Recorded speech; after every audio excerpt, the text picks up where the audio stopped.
Hello Cancer, Sun, Moon, Rising, and Venus signs. Kamusta kayo? Sana po'y nasa mabuti kayong kalagayan. Welcome back po sa Star Tarot. Kung bago kayo rito, welcome din kayo. Thank you sa inyong support.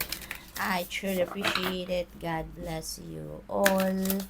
Cancer, paunang mensahe po ninyo ay rattlesnake. The experiences that you're presently going through are an initiation into fulfilling your purpose as a healer. Ayan, Cancer. So, maaaring ang iba sa inyo sa ngayon, Cancer, maaaring merong mga nararanasan dark night of the soul, no? Yung spiritual awakening, mga difficult situations, mga hirap, no, na hindi ninyo tawag dito, yung hindi ninyo man lang maisip na mangyayari sa inyo, yung mga ganon, no? Kasi 'di ba ang karamihan, no, kapag dumadating tayo sa point na let's say for example we are called, no, we are called to step into our purpose, we are called to step into our mission, no, lalong lalo na to become a healer, to be a spiritual practitioner, yung mga ganon. Mayroong pinagdadaanan talagang spiritual awakening, no? At minsan mahirap ang pinagdadaanan, no? Mahirap ang pinagdadaanan.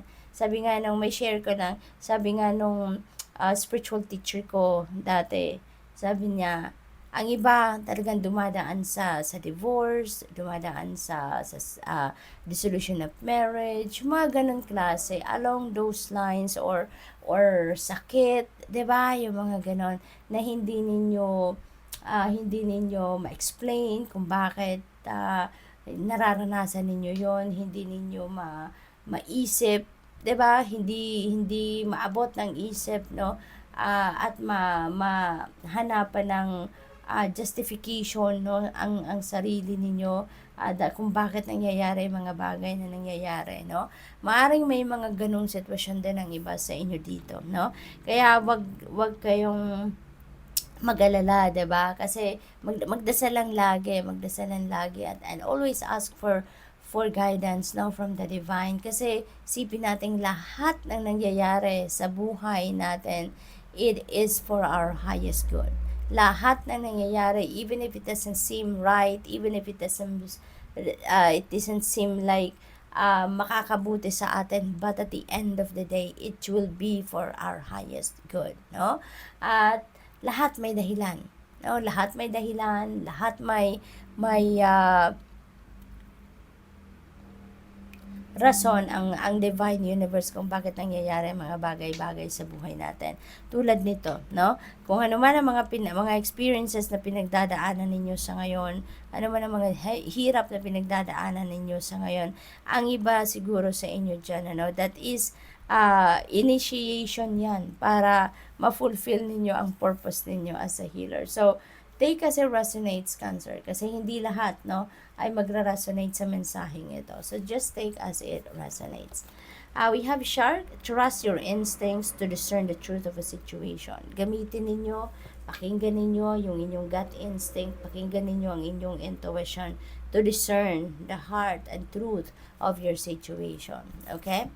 We have Dog. Your loyalty and faithfulness is misplaced by serving too many masters. True, may 'di ba may kasabihan na we can't serve too many masters at a time, 'di ba? Kasi hindi ka makakapag-focus. You can't give your 100% focus sa bawat isa, 'di ba? Na tinutulungan ninyo, or sa bawat area ng buhay ninyo na pinagfo-focusan ninyo, or sa mga bagay na ginagawa ninyo, hindi kayo makakapag-focus. You can't give your 100% to that. Kasi kahit papano, magiging fragmented kayo ang isip ninyo kasi you are serving too many things. Or I mean, you're serving too many masters at a time. You're doing many things. Diba? Multitasking, no? Maaring ganun ang ginagawa ng iba sa inyo dito. What else? We have Camel. Trust that you have the resources to get through the challenges before you, no? Magtiwala kayo kung anong kailangan ninyo, kung ano yung need ninyo right at this time. magtiwala lang kayo because God is going to be there, no, to provide you kung ano ang need ninyo para malagpasan ninyo kung ano man ang mga challenges na meron kayong pinagdadaanan sa ngayon. Okay? What else? We have Meerkat, get support from a trusted group of like-minded friends. Okay? So, hingi kayo ng suporta, hingi kayo ng tulong, no, Cancer, sa mga kaibigan ninyo, sa mga tao sa paligid ninyo na alam ninyong makakaintindi sa inyo, alam ninyong tutulungan kayo, alam ninyong willing tumulong sa inyo. Okay? What else? We have Mountain Goat. There's something out of balance in your life. So, do whatever you need to do to correct it, okay? So, merong imbalance na nangyayari dito sa inyo, Cancer, kaya importante, no, na gawin ninyo ano nararapat para maibalik ninyo yung balanse sa sarili ninyo. Do some kind of meditation, mag-prayer mode kayo, mag-reflection mode kayo. That is one way of grounding yourself. Spend time with nature, yung ganon, no, mag ano kayo, yun, alisin muna ninyo yung gadgets, spend time by yourself, alisin muna yung mga gadget, wala munang kausap, spend time kahit saglit lang, mag-meditate kayo, very powerful yan, mag-ground ninyo agad ang sarili ninyo. What else? We have Platypus, stop complaining and focus your attention on the blessings in your life. Ayan, wag na tayong mag-focus, Cancer, sa kung ano yung wala tayo, ano ang kulang sa buhay natin. And instead, mag-focus tayo, focus your attention doon sa blessings ninyo sa buhay ninyo. Focus your attention doon sa kung ano ang meron kayo right at this time. Okay?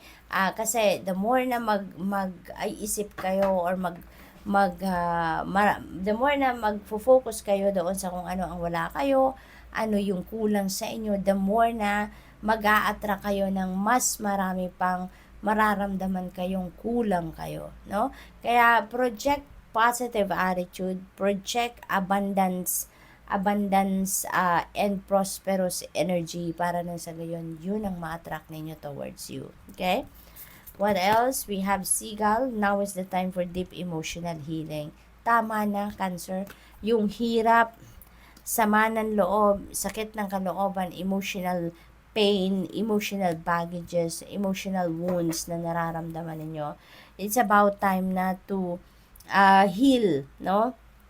Your emotions, to heal kung ano man ang mga sakit sa kalooban na naranasan ninyo. It's time to move on with your life. It's time to give yourself an opportunity to smile, to live a happy life, to live a